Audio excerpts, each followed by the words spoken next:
Boa tarde. Azor, só para ilustrar o prazo, que foi falado bem no comecinho, no artigo 7º fala, observando o prazo de 60 dias para encaminhamento da documentação para cá. Após os 15 dias, vocês não retornando a documentação para o município. E na sequência, ainda no próprio inciso 2º, diz que a gente pode publicar após vocês não retornando a situação. Tá claro, mas ao mesmo tempo não está tão claro. Então, a gente pode publicar. A gente tem um exemplo que a gente encaminhou a documentação para vocês dia 31 de março e não retornou essa publicação. Nós estamos aguardando o prazo de 60 dias para evitar dor de cabeça também. Então, automaticamente, a gente pode fazer publicação desse edital. Se dia 31 de março, já ocorreram 20, hoje é 24, né? Então a gente pode fazer a publicação. Obrigado. Só para esclarecer, qual é o objeto do edital que vocês encaminharam para o tribunal? Nós fizemos a promoção, guarda e depósito de veículos. Ah, ótimo. Esse tipo de objeto, a gente também tem se deparado aqui.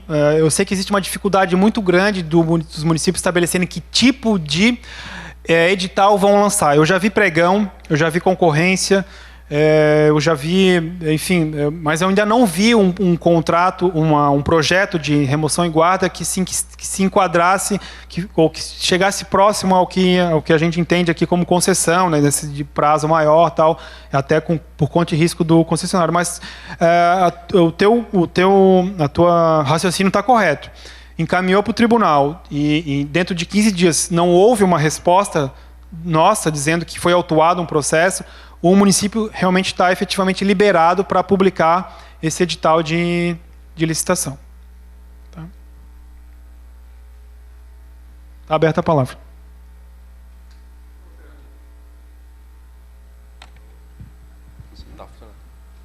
Boa tarde. Boa tarde.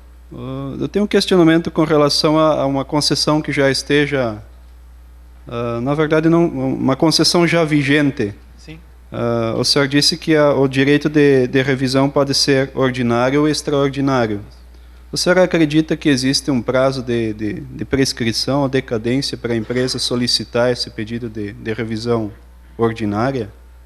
No caso ordinário, digamos que o contrato tenha sido omisso, não existe uma previsão. A empresa vai, depois de 10 anos, poderia fazer esse pedido? Que o mais importante de uma concessão é que os direitos e obrigações que forem estabelecidos ao concedente e ao concessionário, eles sejam mantidos ao longo do prazo de concessão. A lei, no artigo 10, ela estabelece que, mantidas as condições do contrato, se mantém o equilíbrio econômico-financeiro daquela concessão. Infelizmente, né, esses contratos de concessão antigos, eles não tinham essa lógica, né, da prever a revisão ordinária a cada ciclo de 3, 4 ou 5 anos e as extraordinárias com base naquela ideia dos eventos extraordinários que acontecem e que afetam o equilíbrio da concessão. Mas minha posição, não existe nenhum tipo de prescrição com relação à decadência do direito do concessionário pleitear a revisão. Porque, ao se não manter o equilíbrio econômico-financeiro do contrato, ao final desse contrato, ele vai exigir uma indenização, como tem acontecido com frequência nos contratos de saneamento e transporte coletivo. Então, se não for naquele momento, vai ser no futuro. Então, em algum momento, o poder concedente vai ter que arcar com esse suposto prejuízo que o concessionário está alegando. Agora, compete ao município não apenas aceitar e dizer, ok, é isso mesmo. Não, compete ao município analisar as informações, eventualmente obter informações técnicas de uma consultoria ou de uma outra empresa que possa auxiliá-lo nesse sentido para verificar se aquelas dados, aqueles números que ele está apresentando realmente são condizentes, né? O que pode acontecer é que, como essas concessões antigas elas não estabeleceram a TIR, ou seja, qual que é o percentual de remuneração daquele concedente, que o concedente ofertou àquele concessionário, então pode ser que seja esse o momento necessário para se estabelecer esse percentual de remuneração.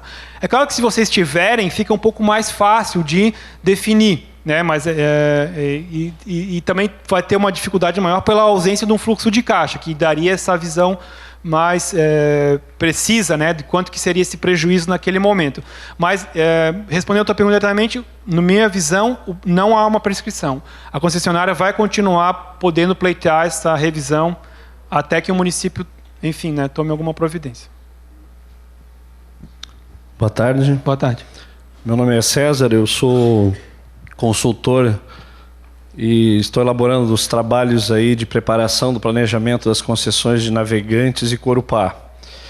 E embora não tenha sido tocado nesses itens, Azor, eu gostaria de saber se você podia detalhar um pouquinho 2 itens que eu considero críticos, até porque a instrução normativa é bem genérica, está posta para todas as atividades passíveis de concessão, e tem 2 itens que tecnicamente nos preocupam.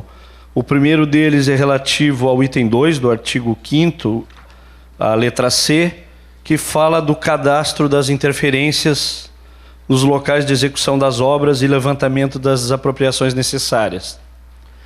Visto que a maioria das cidades não tem seus cadastros, nem da sua rede de abastecimento de água, nem de esgotamento sanitário, que dirá de previsão de interferências. E o outro item seria a letra H, que fala do diagnóstico ambiental e avaliação dos passivos ambientais, entender um pouquinho qual é o nível de profundidade que esse levantamento deveria ser feito. Eu estou perguntando agora porque eu não vi na listagem dos temas abordados. Eu não sei se o Rogério ia abordar isso depois. Não vai. Mas como a letra B é obra, eu vou passar para ele, a letra da H eu respondo, tá? Que é a minha área.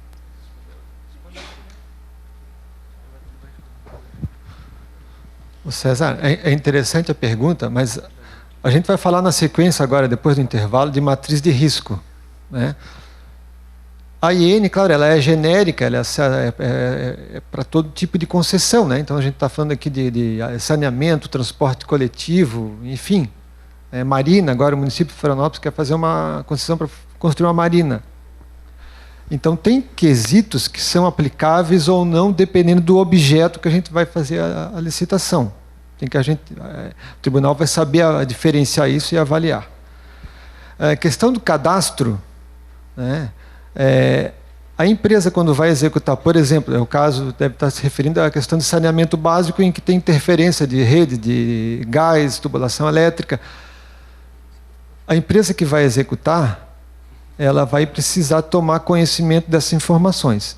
Se ela não tiver isso disponível, ela vai estar assumindo o risco, aí depende do que vai estar no edital, em termos de matriz de risco, se esse risco vai estar alocado ao parceiro público ou privado, a gente vai conversar disso depois, né?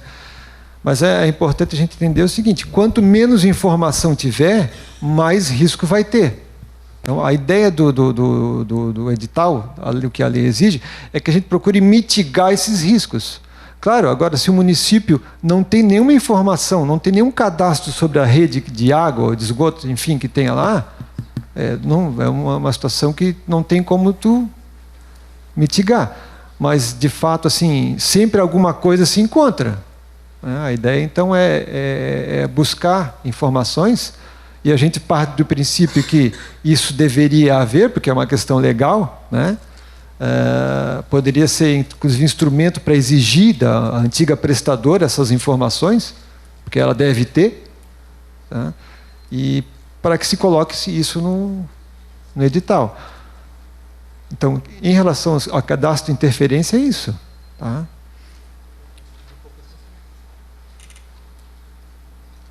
E a minha mesma coisa sobre desapropriações, mas isso eu vou falar em seguida, deixa chegar no momento mais correto. Com relação à letra H, o relatório contendo o diagnóstico ambiental da área de influência do projeto, incluindo a avaliação de passivo ambiental, estudo de impactos ao meio ambiente e as prováveis medidas mitigadoras compensatórias. Veja bem, o que a gente busca assim, com a IN, falando também já na linha do Rogério, é que o concessionário, ao assumir aquele serviço, ele se depare com menos surpresas possíveis, em que fique mais esclarecido, porque por mais que a gente esteja dizendo, vocês têm que nos informar, na verdade a gente quer que os atos que compõem um edital de concessão, eles informem essas questões, que contém ali que um licitante que vai participar de uma licitação, ele saiba que, por exemplo, lá em Balneário Camboriú, existe o antigo sistema de tratamento de esgoto de Balneário Camboriú tem um passivo ambiental lá absurdo, que é uma lagoa cheia de esgoto, de lama, de lodo. Duas lagoas cheias de lodo. Então, quer dizer, eventualmente, se eles fossem fazer uma concessão, porque lá é EMASA, é diretamente que eles prestam, mas se fosse uma prestadora, ela tinha que ter conhecimento de que lá naquela área tem um passivo ambiental e que ela vai assumir aquele serviço e, consequentemente, o passivo vai vir junto e, eventualmente, o órgão ambiental pode exigir dela um tipo de medida mitigadora. Então, e tudo isso é custo. Tudo isso repercute no fluxo de caixa, repercute na tarifa e vai repercutir ao longo de todos aqueles 20 anos, ou 30, ou 40, 50 anos do contrato de concessão. Então, o que a gente só ressalta com essas informações é que tudo que está relacionado, que pode ter um impacto monetário, financeiro para o concessionário, esteja transparente, esteja claro, esteja dito, esteja posto.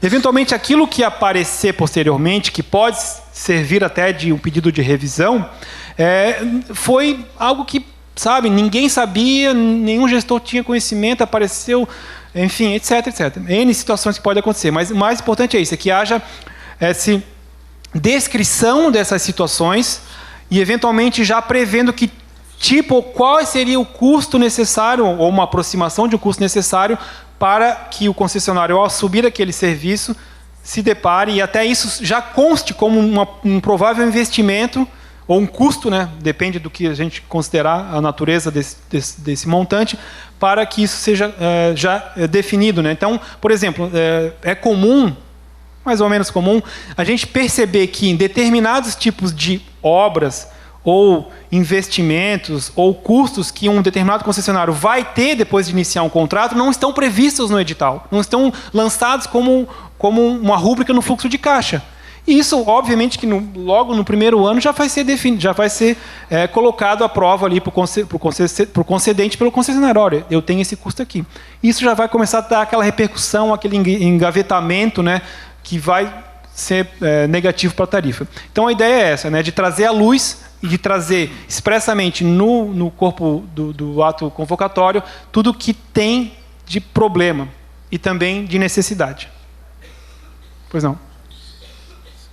Boa tarde. Boa tarde. Com relação a reajuste, por exemplo, o poder concedente, ele pode, mesmo tendo previsão contratual com relação à forma do reajuste, há possibilidade de tanto o poder concedente quanto o concessionário chegar a um reajuste, vamos dizer assim, que obedeça à modicidade da tarifa, ou seja, verificou-se no contrato que há um reajuste muito excessivo, né, com relação ao preço que vai ser cobrado. Há possibilidade de chegar a um bom termo com relação a esse reajuste? Né? Isso teria alguma implicação? O que acontece é que se o poder concedente, principalmente, né, ele percebe que há uma espécie assim de contexto negativo para se aumentar o valor, né, de uma tarifa, além do que seria legalmente possível, a gente pode fazer algumas alterações no fluxo de caixa para que aquilo que estaria previsto no ano 2, no ano 3, no ano 4, seja lançado para o ano 5, para o ano 6, para o ano 7, o que depois o Rogério vai comentar isso, né, é bem interessante. Às vezes, quando eu faço uma alteração de um investimento de um ano para o outro, ou 4, 5 anos depois, isso já dá um impacto gigantesco, vocês não têm noção, no fluxo de caixa. Então, se eu, por exemplo, não conceder o reajuste em 100% do que seria devido, eu conceder ele em 80% ou 70%, isso vai causar um desequilíbrio. Mas esse desequilíbrio ele pode ser compensado com outras medidas, que seriam, por exemplo, essas de que investimentos que estavam previstos no ano 2 ou no ano 3 seriam lançados no ano 4 ou no ano 5. Então, é importante que o concedente ou o órgão regulador ele faça esse estudo para dizer, olha, e o concessionário provavelmente também já vai chegar, né? Claro, ele vai querer 100%, porque ele já vai dizer, não, se eu não me der 100%, eu já vou ter um desequilíbrio. Então, como que eu vou compensar ou mitigar esse desequilíbrio? Então, eu tenho outras formas, como, por exemplo, essa de adiar sem penalizar. Porque, por exemplo, a NTT ela costuma penalizar os concessionários de rodovias quando eles atrasam os investimentos que estavam lá no plano de investimento de rodovias. A ANEEL também, enfim, as agências reguladoras fazem isso, né? Porque está no contrato, não fez, então é multa, né?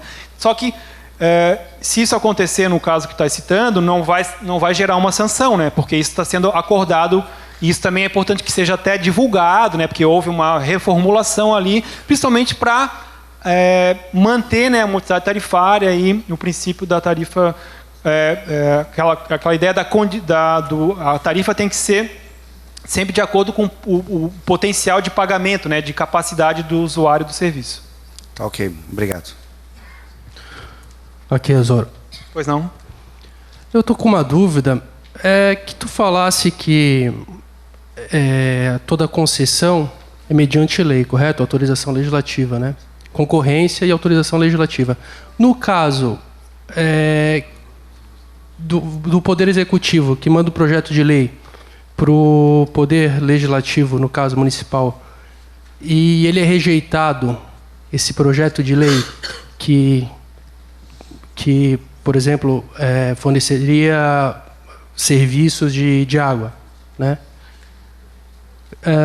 O Poder Executivo poderia fazer, por ser um serviço essencial, a licitação e a concorrência, né, do serviço público, mesmo sendo rejeitado pela Câmara Legislativa ou não? Muito obrigado. Para te falar a verdade, a lei ela excetua da autorização legislativa o serviço de saneamento. Então, o próprio arcabouço da Lei 11.445 ela já dá essa atribuição ao titular, né, ao município. Então, o teu exemplo já estaria fora. Mas, assim, realmente seria uma situação complicada. E a gente está vivendo isso em São José. Eu comentei para vocês que São José colocou na lei que eles precisam de uma lei complementar para autorizar determinados serviços. Eles colocaram serviços públicos de modo geral. E todos os editais que eles lançam bate aqui com relação a essa questão. Inclusive esse de remoção, acho que foi o último que eles lançaram, já 2 ou 3 também, que eles querem licitar esse serviço e não conseguem porque a lei exige lei complementar para autorizar. Então eles, em tese, não sei se a prefeita não quer ali... Florianópolis é a mesma coisa com o serviço de funerário. Porque a lei de Florianópolis fala que o serviço funerário pode ser delegado com um prazo de 5 anos, renovável por mais 5. Só que não tem, gente, nenhum fluxo de caixa que vai poder remunerar um prestador em 5 anos. Isso é um serviço funerário, sei lá, 15, 20, 30 anos, não sei exatamente quanto esse fluxo daria. Mas então existem realmente essas dificuldades, né, de relacionamento executivo-legislativo que podem sim viabilizar o lançamento e o planejamento de uma concessão. Mas isso tem que ser melhor trabalhado, né, eventualmente até tornar isso público, né, e fazer outros tipos de estratégias para se alcançar, né, principalmente a questão da necessidade, da essencialidade do serviço, né. Assim, o tribunal não tem muito como resolver essa situação, né? Não tem como obrigar o legislativo a aprovar uma lei, né? Então a gente fica dando a orientação, né? Como a gente acha que é o correto, mas aí compete o arranjo político interno, né, do município tentar resolver isso. Osório. Pois não. Fazer mais uma pergunta. Claro. Só fazer um contraponto em relação ao porquê que tem se utilizado técnica e preço. Ah, tá. O que acontece? Até uma experiência que eu pude vivenciar. Normalmente, a proposta técnica, quando ela é bem formulada, ela dá aquelas condições para a implementação dos serviços, a execução, a operação, todos os elementos, isso normalmente traduzidos num plano de execução, um plano de trabalho. O que aconteceu recentemente em Cuiabá, onde eu tive a oportunidade de participar lá por 3 anos na agência reguladora, foi exatamente uma intervenção do município por não cumprimento do plano de trabalho apresentado. Então, quando se fala, né, de utilizar só o menor preço, às vezes se corre o risco também, de, já no primeiro ou segundo ano, o poder concedente cobrar alguma coisa da concessionária e ela diz, mas isso não estava previsto no meu trabalho, então eu quero um aditivo contratual para fazer mais isso. Então eu acho que tem dois lados essa questão. Talvez o melhor seria um melhor balanceamento do peso da participação de um e de outro, mas eu ainda continuo tecnicamente achando que manter a proposta técnica como parte da definição do vencedor, principalmente pela complexidade desses serviços, é importante, porque essa proposta acaba servindo para a condução e a fiscalização do contrato. Essa é sempre a justificativa que os gestores nos informam, né, por que eles consideram importante continuar exigindo esse plano, né, que seria nessa proposta técnica. Mas, ainda assim, desculpa a nossa divergência, nós aqui, técnicos do tribunal, entendemos que tudo isso pode ou deve estar definido como o padrão de desempenho que se espera daquela concessão. Então, independente de ter sido ofertado pelo concessionário ou exigido pelo concedente, o contrato tem que ser cumprido. E como isso é uma cláusula, um anexo ou um adendo do contrato, então, independente de ser dito pelo concessionário ou pelo poder concedente, vai acabar sendo uma regra obrigatória de cumprimento do concessionário. E o concedente, eventualmente, vai ter que fiscalizar esse cumprimento, né? Eventualmente, se não tiver lá um serviço necessário, ele pode exigir, e aí com as suas, né, como está me dizendo. Então, de uma forma ou de outra, é um padrão de desempenho. E de uma forma ou de outra, vai ser obrigatório. Por isso que não vale a pena prejudicar uma tarifa menor diante de uma situação que o poder concedente já pode vir previamente estabelecido, já definido como padrão de desempenho. Pois não? Azor. Pois não? Boa tarde. Boa tarde. A pergunta repousa no assunto reajuste, instrumento reajuste para reequilíbrio. Como o tribunal, os técnicos do tribunal, não sei se o tribunal já se manifestou sobre isso, encara a possibilidade do fator de eficiência ser inserido na fórmula paramétrica de reajuste. Por exemplo, lá tem uma cesta de índices, pessoal, energia, serviços terceiros, no esgoto, no saneamento básico, por exemplo, tratamento do esgoto exportado, enfim, uma cesta de índices, e inserir o fator de eficiência. Quer dizer, um puxãozinho de orelha no prestador que tinha direito a um reajuste de 10, mas diante disso, as metas não foram atingidas, dá um desconto, enfim, né? Uma fórmula clara, estabelecida, em que o concessionário já sabe que aquilo, seja no contrato ou seja por norma da entidade reguladora.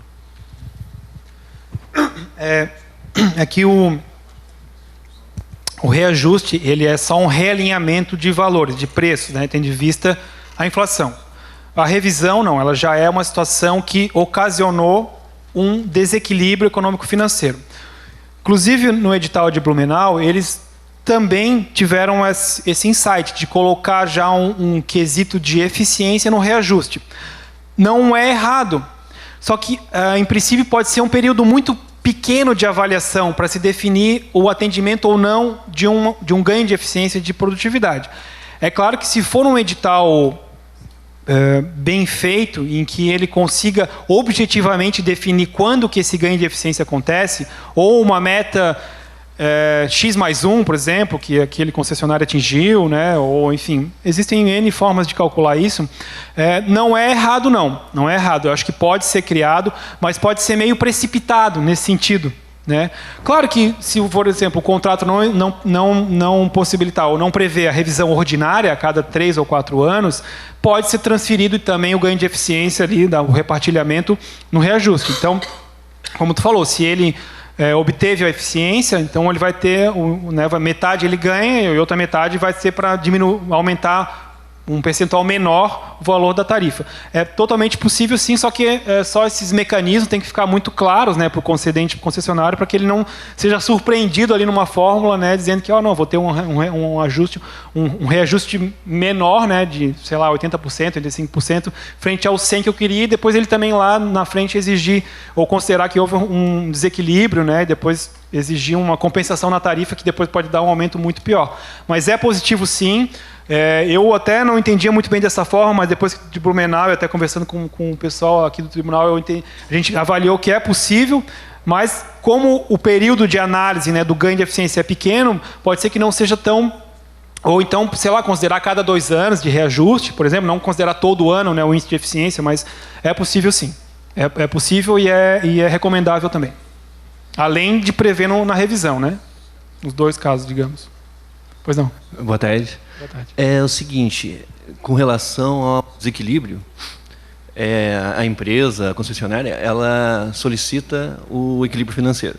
No momento em que o ente público ele concede o reajuste, mas não naquele patamar com base na própria modicidade, essa diferença ela pode ser pleiteada depois no eventual término do contrato, a título de, inclusive, de outorga para uma nova licitação, porque ela, exemplo, né, ela solicitou, ela apurou que o valor da tarifa deveria ser 3,10, só que com base na modicidade chegou a 3. A partir desse momento, não teve nenhum ato posterior da concessionária sobre a diferença, só com relação aos reajustes. Esse continua gerando um passivo contra o ente público? E esse pode ser utilizado? A própria lei de concessões, ela diz que pode ser obtidas, que os recursos obtidos com a nova concessão podem ser utilizados para pagar eventuais prejuízos, né, ou indenizações da concessão anterior. Tu vai falar de outorga? Acho que não, né? Vai? Mas, enfim, já adiantando, né, a gente sempre vedou editais que exigiam outorga para a caixa, para fazer caixa do município, como a União comumente faz, porque isso impacta diretamente na tarifa. Então, isso vai ser negativo para o usuário e para a modicidade tarifária. Mas nós temos, enfim, aceito quando o município entende que há uma necessidade comprovada de que essa outorga vai ser utilizada para pagar uma eventual indenização já reconhecida da prestadora anterior. Então, para fazer caixa, não. No máximo, então, para essas 2 opções, para pagar uma concessão, o débito de uma concessão anterior, ou para aplicar em melhorias para aquele sistema. Eventualmente, em algum investimento que não está previsto, ou que seria muito caro, então essa outorga, a cobrança de uma outorga, é utilizada para isso. Mas que, principalmente, gente, que a outorga não seja um critério de julgamento. Por mais que está na lei de concessões, a gente não gosta muito de outorga ser critério de lançamento. Quem dá mais, né? Quem dá mais, a outorga ganha. Não, a outorga tem que ser fixa. A gente tem que ser fixa. Então, fixou ali, pode ser utilizado para pagar a indenização, como também para melhorias do sistema, né? Mas não para fazer caixa. Não sei se eu respondi a pergunta. Pessoal, eu acho que como a gente tem meia hora, vamos adiantar. Se puder, a gente termina até mais cedo, né? Já que o café é às 4 horas, então o Rogério vai dar o pontapé aqui, tá? Eu vou ficar à disposição para vocês. Eventualmente, se surgirem novas dúvidas, a gente vai continuar por aqui. Bom, pessoal, então só para a gente adiantar um pouquinho, já que ganhou um pouco de tempo, enquanto a gente abre aqui, eu queria dizer assim que a gente vê com bons olhos o pessoal das agências, aqui no caso da ARIS, né, mas também das outras agências aqui presentes, de estudar novas metodologias, porque a ideia, né, Magnus, é ganhar eficiência. Se o serviço não está sendo prestado de forma eficiente, tem que haver alguma penalização. Porque fazer uma licitação, entregar para uma empresa privada que não está fazendo o serviço conforme estava no projeto, então é melhor que a administração pública se encarregue de fazê-lo ainda com condições não das melhores, né? Então, a gente tem um exemplo bem perto, bem prático para isso aí, que é a concessão da BR-101. Tem um contorno aqui na Grande Florianópolis, que é um investimento mais representativo que estava no projeto, e não foi feito no prazo. A hora a gente vai mostrar depois, Quando não é feito no prazo previsto, desequilibra o fluxo. E aí a concessionária passa a ter um ganho muito grande com isso. Então, aí vem a agência reguladora ou, no caso de não haver agência reguladora, a fiscalização do ente tem que intervir para que a coisa volte, o fluxo se reequilibre, mas e que tem alguma penalização até para forçar a concessionária, a empresa, a buscar a melhoria daquele serviço. Um abatimento num reajuste, me parece assim que seria bem conveniente, até como uma forma de incentivo, né? Bom, pessoal, então a nossa ideia aqui é tratar... eu quero falar de estudo econômico financeiro, tá? Então, antes do intervalo, então a gente fala de alguns conceitos e depois a gente entra propriamente na questão do estudo de viabilidade econômico-financeiro, tá? Tá, eu queria chegar aqui. Modicidade tarifária. Algumas perguntas já tocaram nesse assunto da modicidade tarifária. Aí o que a gente só trouxe a lei sem querer assim ficar muito maçante, mas a lei de concessões fala em modicidade tarifária, fala em eficiência, tá? Fala aqui também que receitas alternativas têm que ser buscadas visando favorecer a modicidade. A Lei 11.445, aquela lei das diretrizes do saneamento básico, também fala em capacidade de pagamento dos usuários. Só para vocês terem uma ideia de como tem lei que trata disso. A Lei 12.587, que trata da mobilidade urbana, também fala em modicidade tarifária. Né? Mas então o que é modicidade tarifária? Né? Como é que a gente vai avaliar que essa tarifa é módica? É aquela mais barata? Né? Então a gente entende o seguinte: a modicidade tarifária, a própria lei, não de forma assim, muito indicativa, mas nos meandros se entende que a modicidade tarifária está ligada ao serviço adequado. Então, não é porque um reajuste elevou uma tarifa que ela não deixou de se tornar módica. Né? Se o serviço está sendo corretamente feito conforme o projeto, é um serviço de qualidade, a eficiência naquela prestação, a gente passa a avaliar se a tarifa representa aquilo, e se for, aí nós vamos discutir se é módica ou não. Então, o conceito de modicidade e de serviço adequado, ele está completamente relacionado. Então, a gente tem que avaliar quais são os custos previstos para fazer o serviço, e em função desse custo, nós vamos dizer qual é a tarifa que a gente tem que utilizar para que esses custos sejam cobertos. Essa é a tarifa módica. Então, a gente não pode analisar... Aqui tem dois aspectos. O parceiro, a empresa privada, quer a lucratividade. Os usuários querem que o serviço seja bem prestado e, nos termos da lei, com uma tarifa módica. Então, a gente tem que dosar essas duas questões. Tá? Num estudo de viabilidade, como é que se define qual é a tarifa? A gente levanta todos os custos, tem projeção de receitas e uma tarifa para equilibrar isso aí. Então, a tarifa é aquela que assegura a rentabilidade ao projeto. Na sequência, a gente vai falar sobre essa rentabilidade, mas a tarifa tem que buscar isso daí. E tem que considerar que, se ela for muito alta, tem algumas implicações. Pode haver redução da demanda, a pessoa deixa de utilizar determinado bem, se for muito alto, e a gente tem aqui vários exemplos, vários municípios vêm conversar conosco, principalmente na questão do transporte coletivo, que agora nós estamos vivendo num momento, num país de crise, que a coisa está mudando, mas há alguns anos atrás estava muito facilitada a aquisição de carros, né, aquisição de motos, e o pessoal começou a abandonar o transporte coletivo. Aí a tarifa passou a ter que ser elevada para cobrir os custos. Então, o que aconteceu? Redução de demanda. Né? Então, a tarifa, se for muito alta, mesmo que cubra os custos, tem redução da demanda. Então, o estudo de viabilidade tem que considerar essas questões. Tá? Em outros casos, que é o que a gente chama de monopólios naturais, onde o usuário não tem alternativa de escolha, que é o caso do saneamento básico, a água e esgoto, que é o caso do transporte coletivo, acontece um aumento de inadimplência, com reflexo na equação econômica financeira.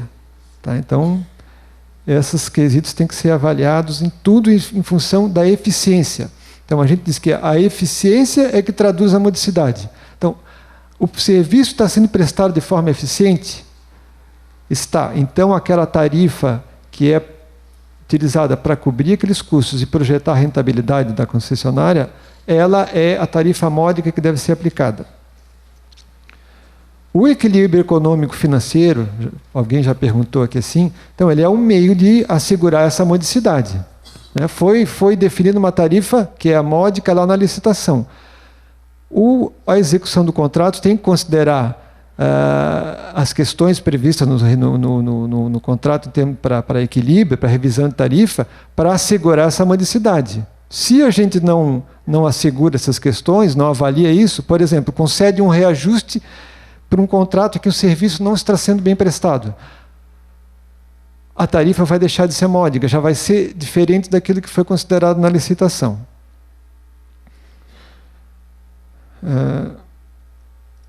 Muito bem. Então, em termos de modicidade, o que a gente conclui? A tarifa módica não é a mais barata. Isso o pessoal confunde muito. Temos que considerar uma tarifa que as pessoas tenham condições de pagar. Mas, muitas vezes, aquilo que é a capacidade de alguma, digamos, uma parcela do público-alvo em termos de capacidade de pagamento, não cobre custos. Então, não adianta eu querer disponibilizar, por exemplo, uma questão que é retórica.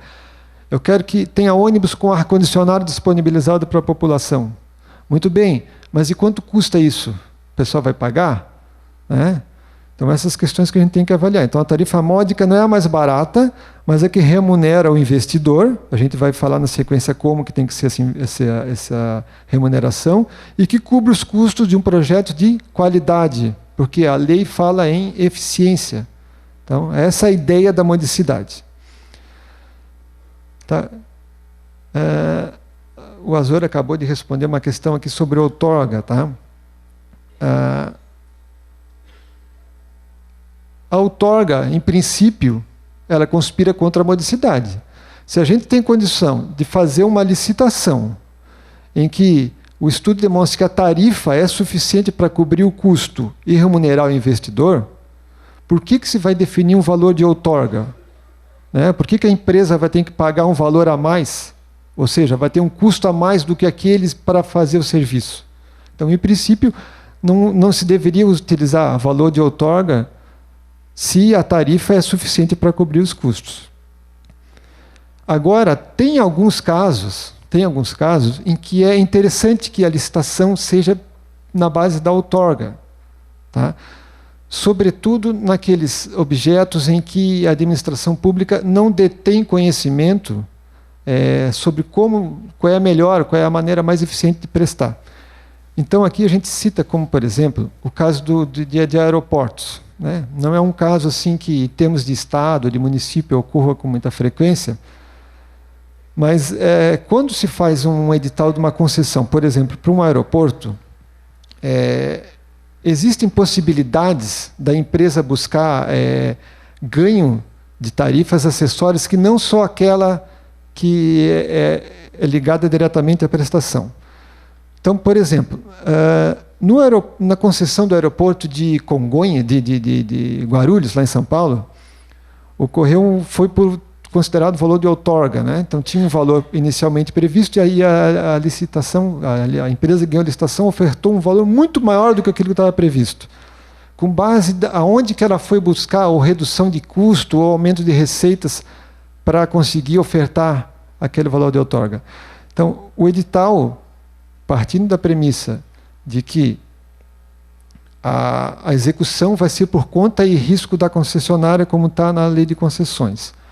Partindo do princípio de que a concessionária tem que buscar eficiência na prestação, partindo do princípio que ela tem que buscar receitas acessórias, né, que não só aquelas cobradas das tarifas, que no caso dos aeroportos são as tarifas cobradas nas passagens aéreas. Então, lá a empresa projetou, isso não estava previsto na licitação, até porque não é um objeto ligadamente direto à prestação, tá? E o poder público nem poderia exigir que ela fizesse isso, mas ela entendeu que construir um hotel anexo ao aeroporto possibilitaria ela oferir ganhos de receitas superiores àquelas atreladas às tarifas, às passagens, né? Então, em função disso daí, ela projetou no fluxo caixa dela um ganho de receita acessória que possibilita o pagamento do valor da outorga. Tá? Então, nesses casos em que há possibilidade de um ganho de receita acessória grande, a outorga poderia servir como instrumento de licitação. Não é o caso, por exemplo, de uma receita de acessória daquelas do bus door, que a gente chama propaganda em ônibus, né? Aquilo ali é uma receita acessória à tarifa, que deve ser buscada, deve ser incentivada a concessionária a buscar, só que ela representa muito pouco do valor da tarifa. Então não serviria como base de outorga. Tá? Lá na lei de concessões, o Azor já comentou, há uma previsão de valor de outorga para indenizar investimentos não amortizados ainda. Tá? Então tem essa previsão, é uma ressalva. Agora, o que a gente ouve muito, e aqui assim, a gente está assim, esperando o que vai acontecer, o governo federal, da administração que está afastada agora, né, da presidente Dilma está afastada, falava muito em fazer concessões para oferir receita. O governo atual, já na primeira semana, intitulou lá uma secretaria só para cuidar de concessões. Em nenhum dos casos ainda esses contratos vieram ainda a público, até porque a gente está entendendo que eles demandam mais estudos. Só que os dois objetivos eram arrecadar receita para a administração pública. Só que a outorga num edital de concessão não tem esse objetivo.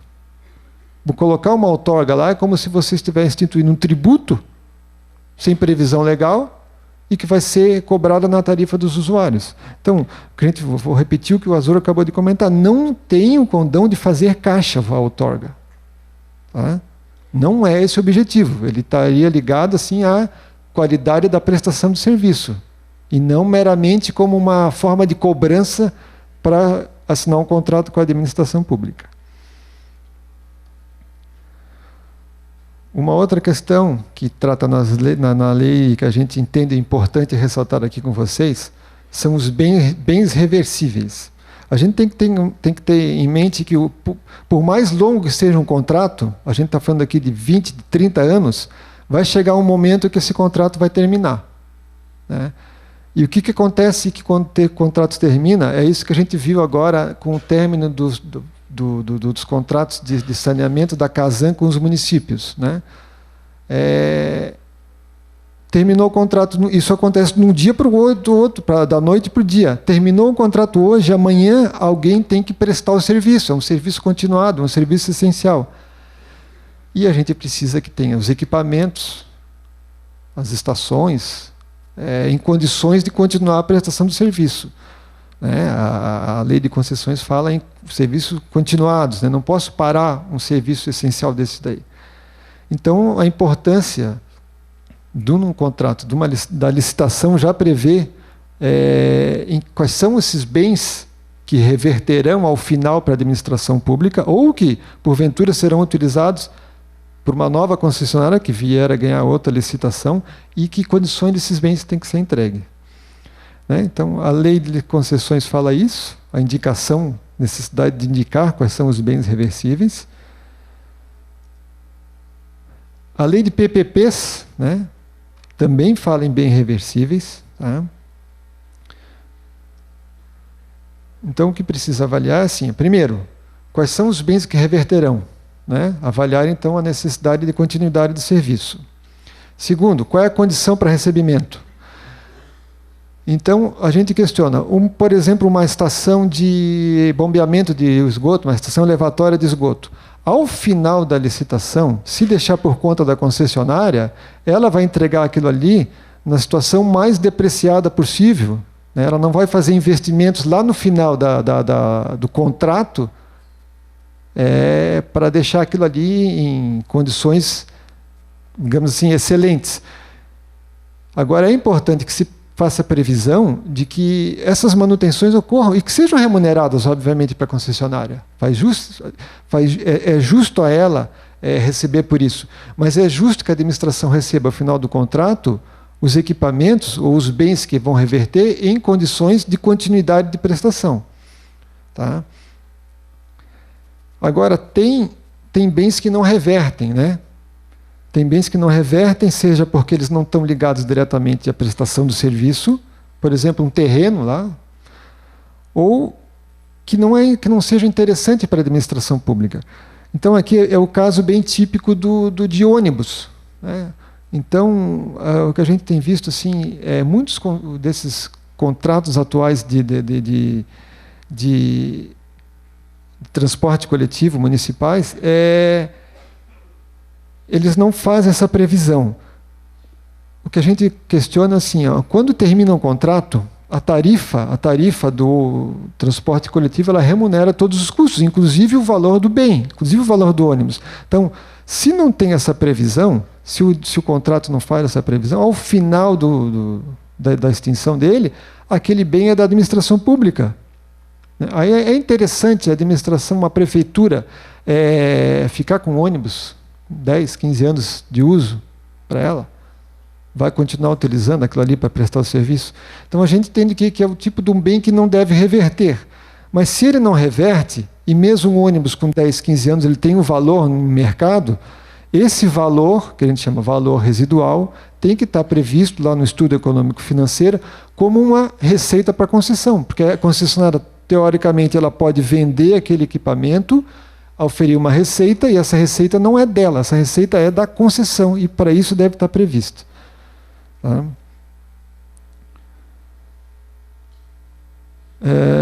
Uma outra questão é assim, muitas vezes um bem, isso é de acordo com a legislação federal, ele demora alguns anos para contabilmente se depreciar. Numa concessão, às vezes tem um investimento previsto, digamos, quando falta 5 anos para terminar o contrato, e a depreciação dele contábil, conforme a lei, demora 10 anos para ocorrer, né? Então, essa daí a lei indica que faça uma depreciação acelerada para efeito do fluxo de caixa da concessão, de modo que não restem investimentos a amortizar após o término do contrato. Ainda que na contabilidade ela utilize o prazo da legislação federal, para efeito nosso da caixa da concessão, é que se faça a depreciação mais acelerada. E, finalmente, aqui uma questão bastante importante, é que a gente reforça assim, a questão da fiscalização. A gente já falou aqui antes, a gente vai falar, vou falar agora e vou voltar a falar novamente.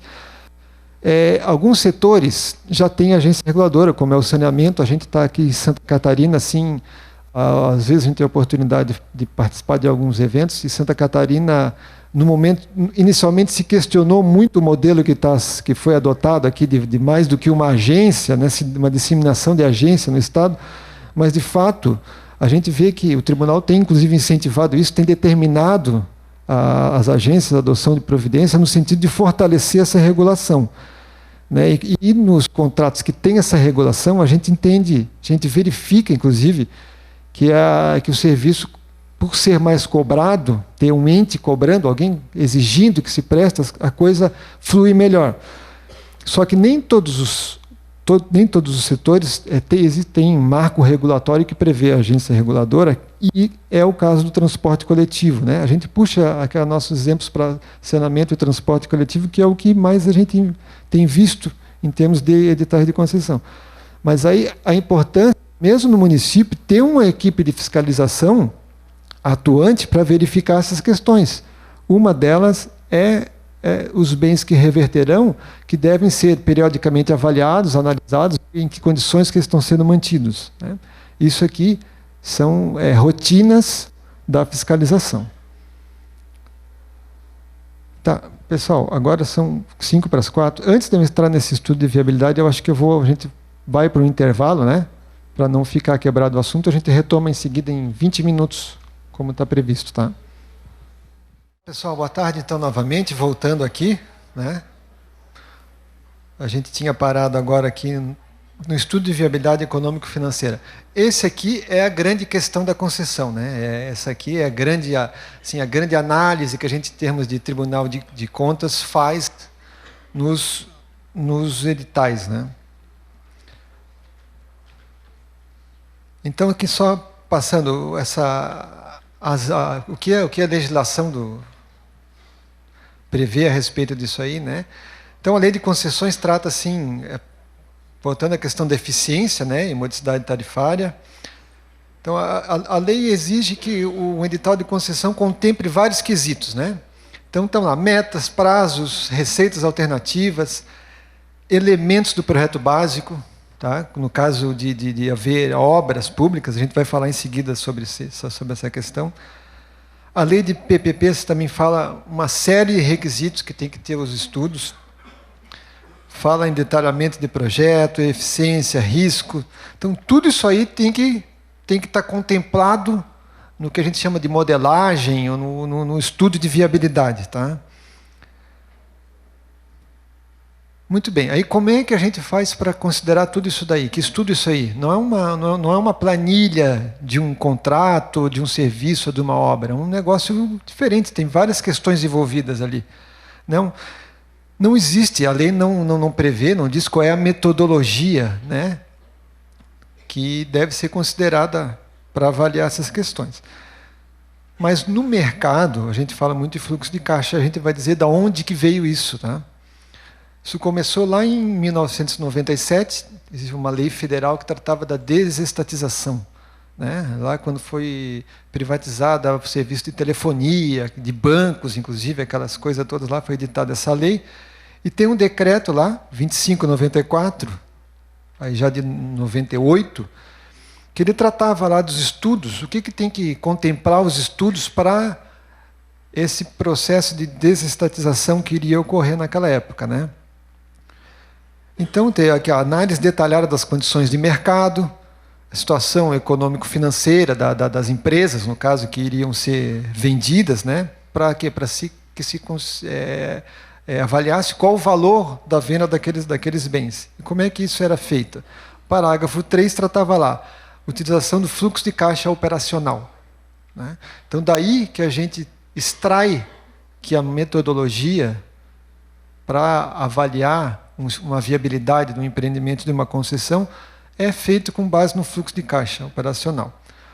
Vocês vão olhar aqui nesses slides, de vez em quando tem uma chamada ali, ó, é aonde que está na IN 22 a exigência dessa questão. Eu não vou me alertando, mas só para vocês tomarem ciência, né? Depois esses slides vão ficar disponíveis, facilita aí a verificação. Então, o fluxo de caixa, o que é? Primeiro, ele é um método. Pode existir outros, claro, devem existir, mas ele é o mais utilizado. Né? Então, todas as concessões que a gente tem visto aqui em nível federal, estadual, municipal, têm utilizado essa metodologia. Inclusive, concessões, parcerias público-privadas, no exterior também utilizam essa mesma metodologia. Tá? Então, ela serve para analisar valores em função do prazo. Né? Então, aqui na lei de licitações normal, 8666, o que a gente faz? A gente tem um bem, um serviço, uma obra para ser contratada e é definido um valor para aquela obra. Então, e é feito o pagamento em medições. Né? A lei de licitações fala em medições mensais, pagamento a cada 30 dias. Então, fez o serviço, a administração pública paga. Fez, paga. E paga todo o valor por aquele serviço que foi feito. Aqui é diferente, né? Aqui é diferente, porque, na verdade, a empresa vai fazer um serviço e ela vai ser remunerada aos poucos. Né? Os serviços, os investimentos normalmente são previstos no início dos contratos e a tarifa vai aos poucos remunerando. No início, a empresa trabalha com caixa no negativo, até que tem uma inversão e ela passa a ter uma lucratividade. Então, o fluxo de caixa avalia os valores com o tempo. Né? Então, o fluxo de caixa permite a gente fazer simulações. Essas simulações servem para nós aqui, em termos de controle externo. A gente faz essa simulação. E quem projeta, quem faz o estudo, também utiliza isso aqui para saber simulação em termos de riscos, em termos de variáveis, de poder acontecer ou não, se é viável alguma questão ou não. Além disso, e aqui uma questão bem sensível das concessões, o que se viu até agora, na verdade, aqui no Brasil, foi banco público financiando as empresas privadas que ganhavam o edital de concessão. E aí vem uma crítica, né? Porque se a ideia é que a unidade não tem mais recurso e está passando por um privado fazer o serviço, prestar o serviço, né?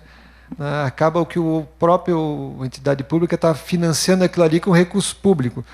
Mas, de fato, foi o que aconteceu até agora, basicamente com recursos do BNDES e alguma coisa da Caixa.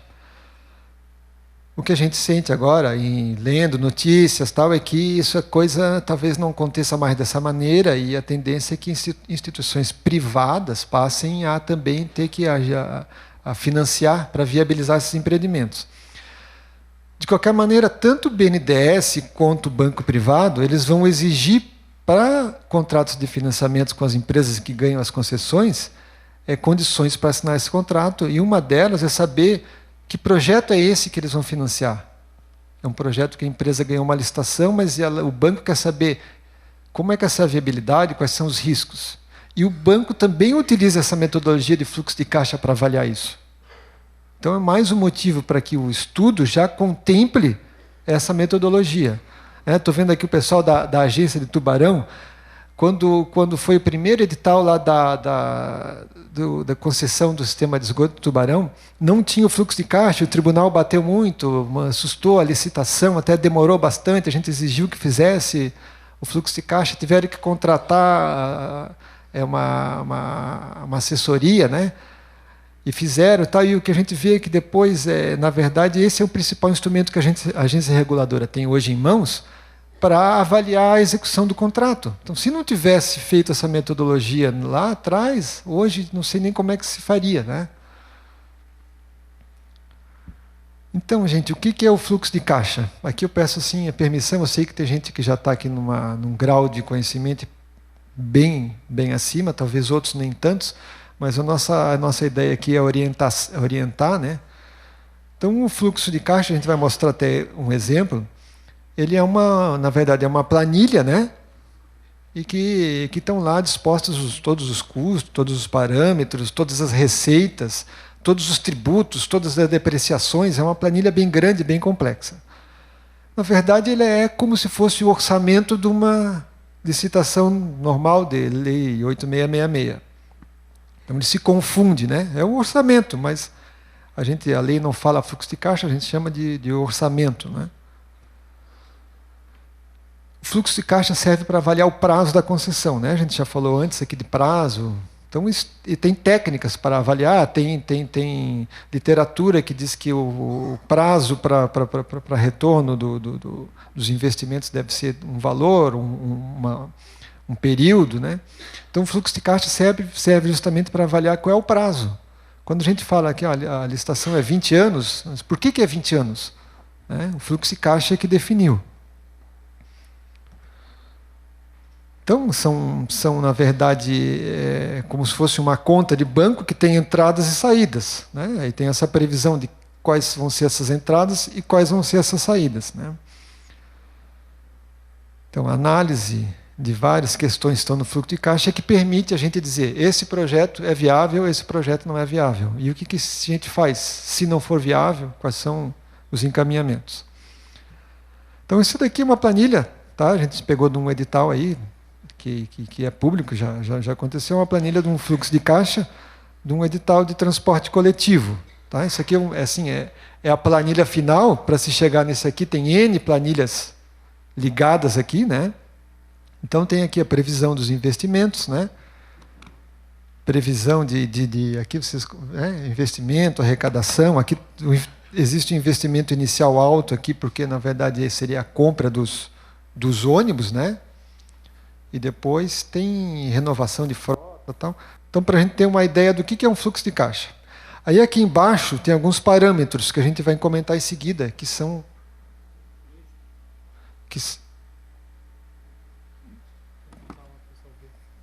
Então, tem alguns parâmetros que nós vamos comentar em seguida, tá? Tá, então diz aqui assim, VPL, TIR, Payback, para quem já está no setor, sabe que isso aqui é rotina, isso aqui são os parâmetros de mercado, é a partir desses índices, desses indicadores que a gente diz se o projeto é viável ou não. É a partir desses indicadores que o mercado vai ser atrativo ou não para empresas, né? Então existe uma grande polêmica, as empresas privadas querem que as taxas de retorno sejam maiores, o governo quer que seja menor, enfim. E tem técnicas para a gente utilizar isso, e é o que a gente vai comentar com vocês em seguida. Então, o que é TIR, né? Taxa interna de retorno. Esse aqui é o parâmetro mais conhecido, ou mais utilizado para analisar os projetos dos investimentos.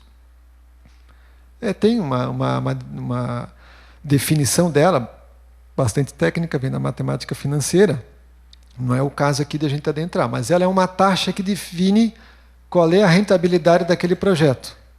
Tá? Então a TIR, aqui é importante a gente ressaltar isso, ela é o resultado do fluxo de caixa. Então é feito todo um estudo de investimentos necessário para prestar um serviço, é feito um estudo de demanda, é feito um estudo de receitas, quais serão... Deixa eu trocar... Alô? É feito um estudo de quais são as receitas acessórias ou principais, e a partir disso a gente define o que é somando, basicamente somando, subtraindo e mexendo nisso no tempo, a gente consegue definir uma taxa de retorno. Então, a taxa de retorno é a saída. A gente precisa frisar porque, às vezes, essa taxa de retorno está fixa nos editais que vem para nós aqui analisar. E, na verdade, ela é um resultado, não um input. A gente chama uma entrada do fluxo de caixa. Sabe? Ela é o resultado final. Um outro indicador que é utilizado também bastante, às vezes de forma complementar, às vezes de forma principal, normalmente é complementar, é o VPL, que é o valor presente líquido. A gente tem uma planilha que retrata custos, investimentos, receitas ao longo de anos, né? Então, para a gente comparar um valor hoje com um valor daqui a 10 anos, a gente tem que trazer descontado uma taxa de juros, né? R$1.000 hoje é diferente de R$1.000 daqui a um ano. Então, o VPL traz todos os valores previstos no fluxo para uma mesma data.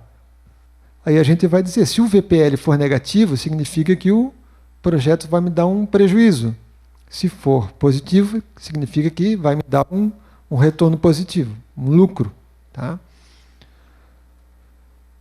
Um outro indicador é o que a gente chama de payback. O que é o payback? É o tempo que no fluxo de caixa, o tempo que o investidor vai levar para sair do vermelho e começar a ter retorno na caixa dele. Tá? Esse aí a literatura aponta que o prazo, isso aqui é uma metodologia que serve para definir prazo, tem autores que dizem que esse prazo, o prazo da concessão é 3 vezes o prazo do payback, sabe? Só para a gente ter uma ideia do que deve ser. O que não pode, assim, é a gente abrir uma licitação, e é exemplo que já veio aqui para nós, em um ano a concessão já está operando no azul. Sabe? Aí tem alguma coisa que não está, é um alerta, tem alguma coisa errada. Normalmente, o que a gente tem visto, esse payback acontece no 10º ano, mais ou menos aí com uma variação pequena. É uma outra questão que o tribunal avalia. Bom, aí vem o que a gente chama WACC. Essa aqui é a questão mais importante, julgo eu, a mais complexa da análise. Tá? A gente chama WACC, que é sigla em inglês, é custo médio ponderado de capitais, mas também é tratado como custo de oportunidade, taxa de atratividade, né? Ou seja, é a taxa a partir da qual o investidor vai dizer esse investimento aqui é lucrativo, né? É o ganho com que o setor trabalha. Tá? Então, nós temos lá o setor de saneamento básico. A partir de estudo, de balanços, de contabilidade das empresas, aí você tem que definir aí a necessidade de ter pessoal capacitado, especializado para fazer isso aqui. Tá? Em função de capital próprio, em função de capital de terceiros, a gente precisa saber o quanto que uma empresa financia o seu capital, né? Quanto que ela é alavancada, a gente chama. E existe metodologia para calcular isso aqui. Então, isso aqui é o parâmetro que a empresa, que o setor vai dizer, olha, menos do que isso aí, o projeto não me é interessante. Então, é preciso avaliar. Então, o que eu comentei é o custo de oportunidade, tá? Isso aqui é uma metodologia que é feita assim, que leva em consideração vários fatores. Leva em consideração a rentabilidade que um setor espera, leva em consideração o risco do negócio, risco do país. Então, hoje, o risco no Brasil me parece seja maior, é maior do que o que era há 3 anos atrás, por exemplo, né? Então, no cálculo desse custo ponderado de capitais aqui, isso tem que ser levado em consideração. Existem fontes dessas informações, tá? Existem metodologias para calcular isso aqui. E é importante que a definição da viabilidade do que a gente pretende que seja concessionado utilize um parâmetro dessa dimensão aqui. Ainda que não seja possível calcular esse WACC aqui, tá? O que o tribunal orienta, que a gente vem discutindo, até o tribunal também utiliza, porque quando não está definido nos editais a gente também não tem como calcular, é que se utilize parâmetros de outras concessões, né? Então, agora, recentemente, aqui no edital de concessão do transporte coletivo de Florianópolis, casualmente era numa época muito próxima de um edital do sistema de transporte interestadual, que era da Agência Nacional de Transportes Terrestres, a ANTT. Então, a gente balizou, lá foi adotada uma metodologia, até porque a NTT dispunha de pessoal e de condições para estimar aquele WACC do setor. Então, a gente balizou, exigiu que o WACC aqui, da concessão de Florianópolis, fosse naqueles percentuais que estavam definidos lá. Então, para que serve a TIR ou esse WACC ou o TMA? Né? A TIR é o resultado de um fluxo de caixa. Então, se a TIR deu 10%, aquele lá é o resultado daquele estudo, com aquelas considerações que a gente fez. Se essa TIR, se essa taxa interna de retorno for maior do que esse custo de oportunidade, a gente vai dizer que o projeto é atrativo para o investidor. Então, a modelagem tem que ser tal que se busque essa TIR maior que a TMA. Do ponto de vista do investidor, do setor privado, quanto maior for, melhor, maior vai ser o ganho dele.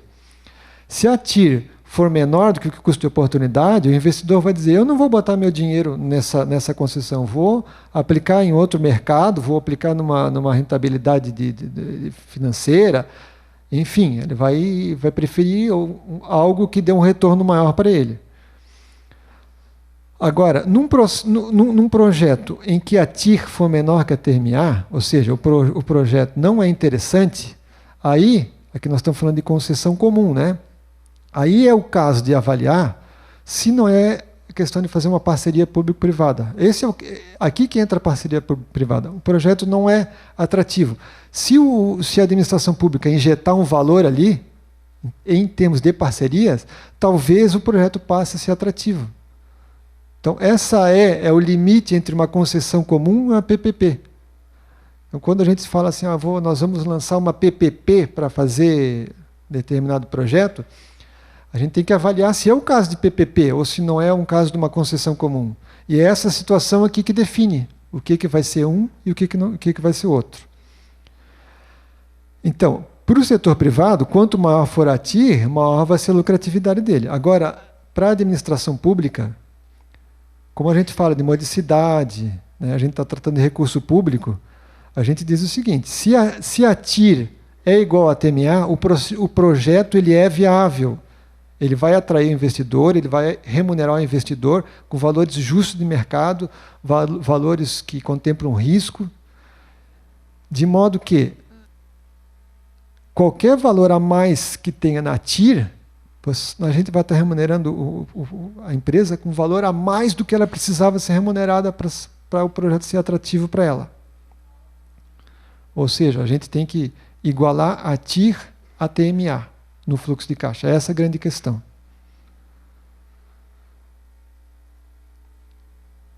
Ok? Se tiver alguma questão, a gente comenta, discute mais depois no final. Uma outra questão que é bastante polêmica é que, no caso das concessões, em que existe a necessidade de execução de obra pública.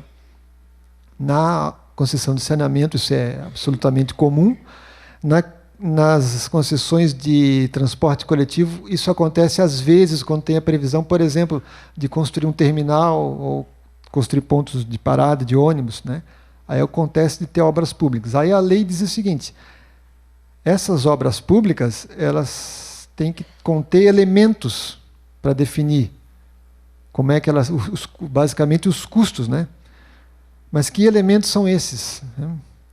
Então a lei de licitações, a lei 8666, ela é bastante clara, o tribunal discute muito isso daí. Ela trata de projeto lá e fala de projeto de maneira completa. O projeto básico tem que ser completo e diz várias questões que devem conter um projeto básico de engenharia no caso de obra. Agora, a própria lei de licitações, ela faz uma ressalva aqui lá no artigo 124, ela diz o seguinte: no caso de concessões, ficam dispensadas as exigências do itens 2 a 4. Do artigo 7 eu vou mostrar em seguida. Esse aqui é esse parágrafo 2º do artigo 7º. Então, lá, na lei de licitações, era exigido, eu botei em azul ali, orçamento detalhado. Para a concessão, isso aqui não se aplica.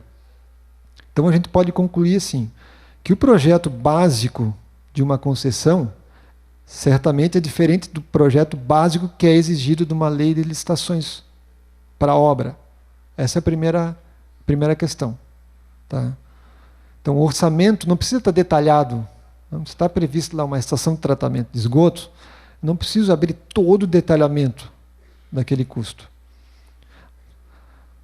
Tá? Então, a lei de licitações remete a essa situação. A lei de licitações é aquela situação. A lei de concessões fala só em elementos do projeto básico. Agora, o que são os elementos do projeto básico é uma questão que, na verdade, não tem definição. E é uma questão que a gente precisa fazer algumas considerações, porque não é sempre, mas os investimentos, via de regra, estão alocados nas obras. Né? Uma concessão de saneamento, você tem lá fazer rede, fazer estação elevatória, tudo isso tem um custo muito alto. E como é que prever o custo disso aí para integrar um fluxo de caixa de uma concessão? Então, primeira questão, e não existe uma definição clara acerca do que são esses elementos. Segundo, a lei de concessões flexibiliza a apresentação do projeto. Tá? Até porque a lei fala que a prestação do serviço de concessão é feita à conta e risco do concessionário e exige que seja feita com eficiência. A partir desses parâmetros, a gente já vê que não tem como você exigir que ela faça determinado projeto de maneira estanque, como era antigamente. Então, a primeira coisa que a gente avalia é se o projeto é vinculativo ou indicativo. Aí depende do setor, né?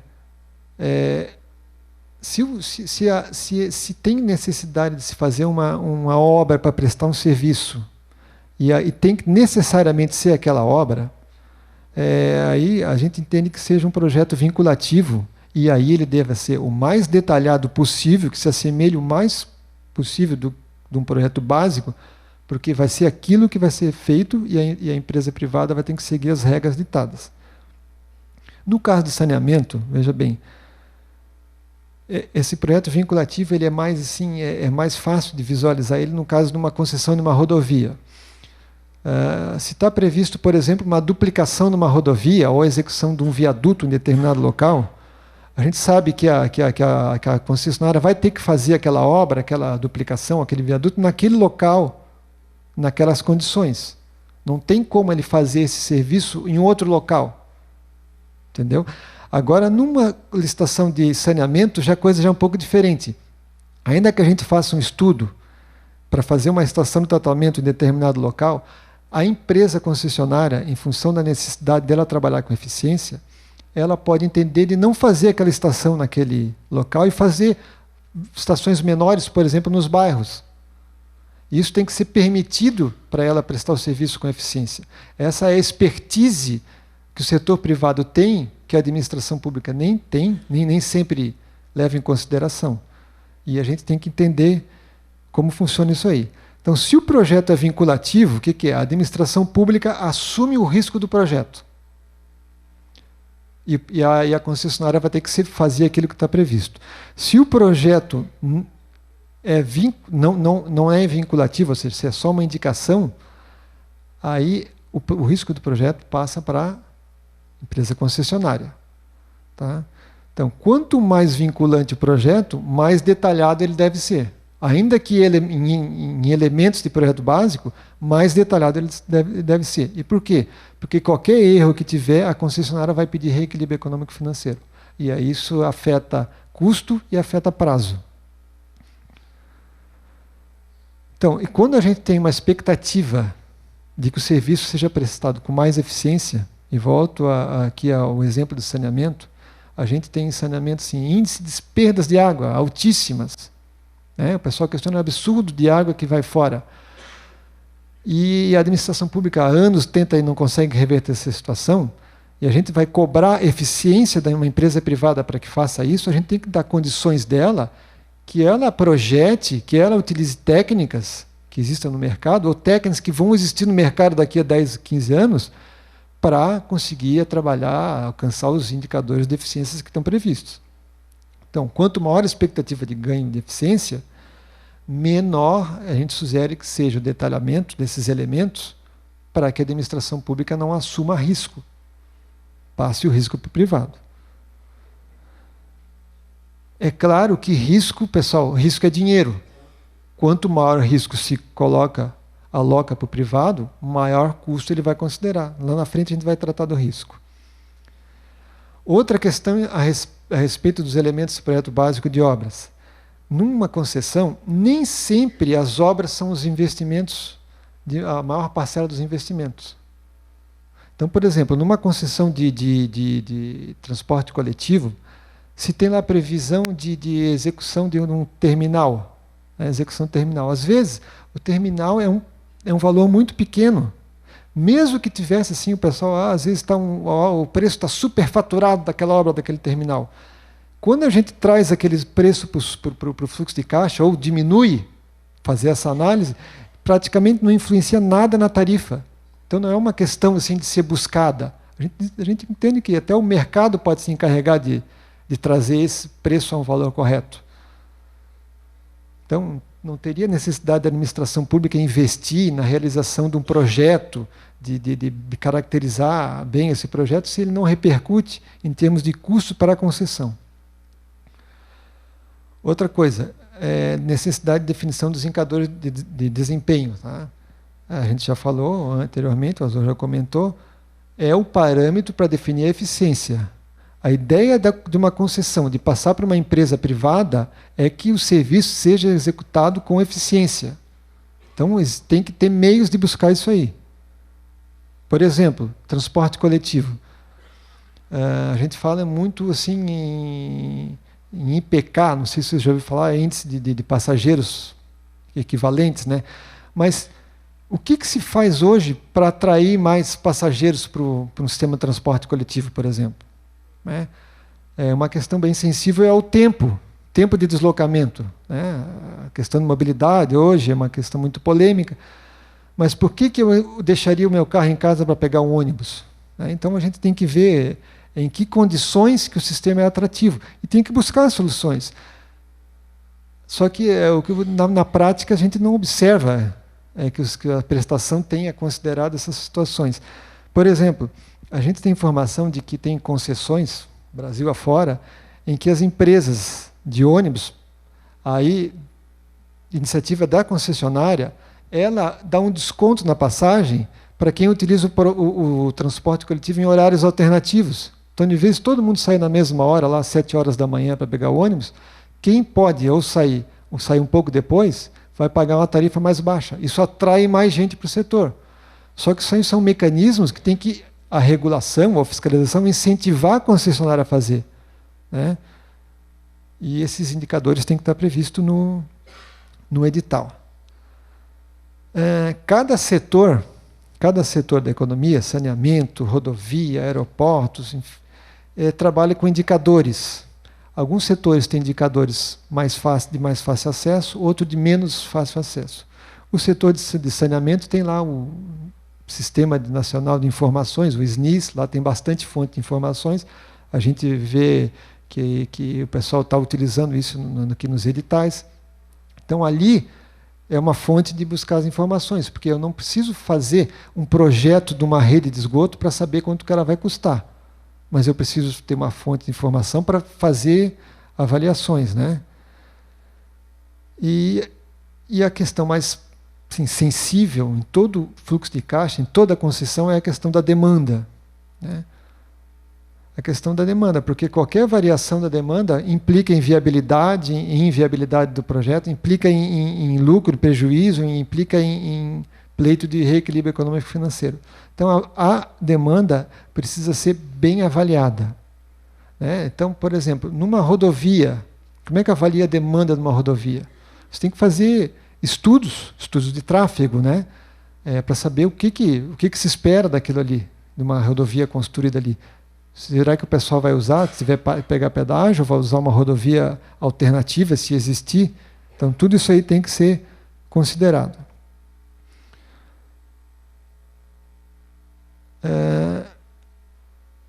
Então, apesar da lei de concessões não exigir projeto, exigir elementos, a gente entende aqui que tem algumas questões que precisam constar dos editais para definir o custo das obras que estão previstas. A necessidade de estudo de viabilidade técnica e econômica. Então, por exemplo, nós vamos fazer uma concessão para duplicar uma rodovia e precisa fazer um viaduto em determinada altura. A gente pode, como é que eu vou estimar um custo no viaduto se eu não tenho o projeto do viaduto?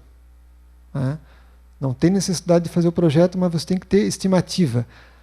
Para você saber se um viaduto vai, por exemplo, ter 30 metros, 50 metros ou 100 metros, você precisa de alguns parâmetros. Por exemplo, questão de inundação, de transbordamento de rios, de estudo de hidrológicos. Então, tem estudos mínimos que precisam ser feitos para definir custos, por exemplo, do tamanho. A gente define no edital um tamanho de um viaduto, por exemplo. O projeto desse viaduto, quem vai fazer, pode ser a concessionária. Mas o tamanho, para a gente estimar quanto vai custar, necessita de alguns estudos. Outra questão, saneamento. A gente sabe, tem médias de quanto custa implantar uma rede de esgoto, uma rede de água. Só que tem cidades, por exemplo, aqui na Serra, que tem muito solo, muita rocha. Quando tem muita rocha, o custo para implantar, para fazer uma escavação é maior.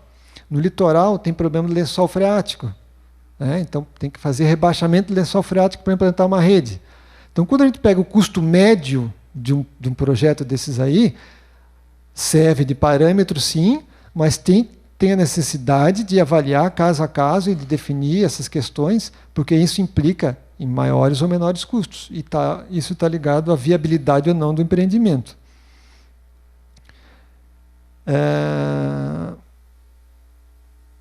Outra questão, quando se define um local, a administração escolheu um local aqui nesse terreno, nós vamos projetar uma estação de tratamento de água.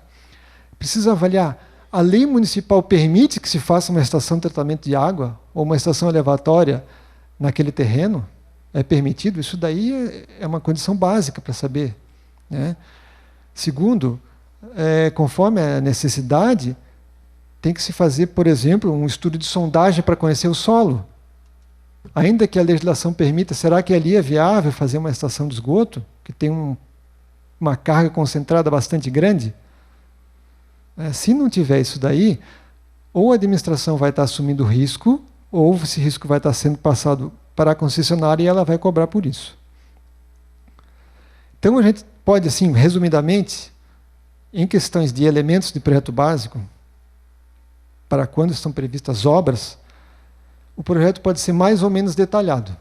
Então, resumidamente, quando o projeto é mais detalhado, ou seja, quando a administração assume aquele risco, primeiro, ela deve conhecer o setor. Tá? Os custos que a administração vai projetar, tendo um projeto mais detalhado na mão, eles são mais precisos. Isso contribui para a modicidade da tarifa, o que é uma coisa positiva. Né? Quanto mais detalhado o projeto, mais o meu grau de precisão de orçamento. Então, se eu estou indicando que o projeto vai ser esse, é vinculativo, eu consigo orçar melhor e o meu estudo de viabilidade fica com maior confiança. Em contrapartida, a administração pública assume o risco do projeto, né? Inclusive quanto a problemas dele e que impliquem em alteração de prazo. Tá? Então, tem lá um plano de saneamento que tem um prazo para implantar uma estação. Se o projeto que a administração pública assumiu deu problema e o plano não vai ser cumprido, a gente não pode assumir, cobrar essa responsabilidade da concessionária. Outra questão é maior possibilidade de pleito de reequilíbrio. O que a gente vê é que sempre nos projetos normais de obras, que é a administração que faz o projeto, sempre ocorrem problemas de projeto. É difícil você ir numa obra e ver que ela aconteceu sem nenhum problema. Né? Sempre tem um probleminha. Então, se a administração está assumindo isso aqui, ela está assumindo esse risco também. Outra questão é que, como a gente está tratando aqui de processos de longo prazo, quando a gente faz um projeto e define aquilo ali, a gente está impedindo que novas tecnologias possam ser utilizadas ao longo do prazo. O contrato de 30 anos, vai que daqui a 15 anos surge uma outra metodologia de asfalto, por exemplo, ou uma metodologia para tratar um esgoto, tratar água. Se a gente definiu um projeto lá atrás, vai ter que ser feito aquele lá, eu não posso usar essa tecnologia nova. Isso aí é o que a gente chama de engessa a prestação e não contribui para a eficiência que está prevista na lei. Por outro lado, um projeto menos detalhado, o risco é todo da empresa privada. Ela que vai fazer o projeto. A gente vai só traçar parâmetros gerais. Então, não vai ter a possibilidade de reequilíbrio. O projeto é responsabilidade da empresa. Outro ponto positivo é que ela vai usar a expertise dela. Ela vai considerar, talvez, parâmetros que a administração pública não considera, por exemplo, para ter ganhos lá na operação, para ter menor manutenção lá na frente. Né? Infelizmente, apesar do tribunal, a gente aqui deixa eu até fazer um parênteses, que o tribunal já tem começado a questionar isso daí, porque está na legislação, mas as obras, via de regra, não consideram, por exemplo, se um custo maior a hoje não implicaria num custo operacional de manutenção menor lá na frente. Né? E a iniciativa privada, no contrato de concessão, ela certamente vai avaliar isso. Então, se ela tem a possibilidade de trabalhar com essa expertise, isso é um fato positivo. Uma questão problemática aqui é a margem de lucro. Quando a gente vai fazer as estimativas dos custos dessas obras, a gente vai ter uma margem de erro maior. Vai ter uma margem de erro maior. Se a gente fizer essa margem para menos, a gente está correndo o risco de não ter empresa interessada na nossa licitação. Se a gente fizer uma margem de erro maior, talvez a empresa passe a ter um lucro maior em função da qualidade desse estudo. Né? E precisa avaliar o prazo. Né? Eu acho que se a lei exige que o serviço seja prestado de forma eficiente, não tem como você tirar da possibilidade da empresa a adoção de novas tecnologias que surjam ao longo de todo esse prazo. Outra questão é a variável socioeconômica. Por exemplo, num projeto de saneamento, a gente não sabe para que lado vai expandir a cidade. Ainda que exista um plano diretor que tente regrar essa situação, de repente tem um bairro lá que uma década passa a crescer mais e não está previsto o investimento de uma estação até aquele ponto. E se o projeto é a cargo do parceiro privado, ele teria mais capacidades de prestar o serviço para essa situação.